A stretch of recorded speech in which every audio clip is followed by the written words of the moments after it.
చాలామంది పేరెంట్స్ అంటుంటారు, మా పిల్లాడు నేను చెప్పింది అన్నీ వింటాడండి, కానీ అప్పుడప్పుడు చాలా మొండి చేస్తాడు.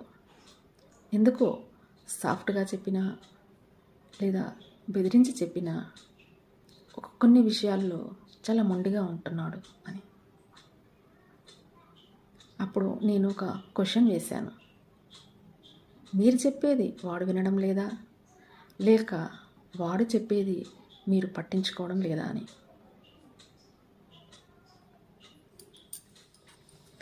ఇక్కడే పేరెంట్కి క్లారిటీ వచ్చింది. ప్రాబ్లం స్టబర్నెస్ది కాదు, ప్రాబ్లం చెప్పలేని ఎమోషన్స్ది. ఎందుకంటే మనము పిల్లలకు వారి యొక్క ఎమోషన్స్ని షేర్ చేసుకోవడానికి ఎప్పుడూ అవకాశం ఇవ్వడం లేదు. వారితో ఫ్రీగా మనం ఉంటే వారికి అవకాశాన్ని ఇచ్చినట్టు అవుతుంది. ఏమంటారు? మీ పిల్లల యొక్క బిహేవియర్ని మార్చే క్వశ్చన్ మీకు కావాలా? అయితే ప్లీజ్ కామెంట్ చేయండి క్వశ్చన్ అని, నేను మీకు సెండ్ చేస్తాను. This is Alvelu Manga, early childhood educator. Thank you very much.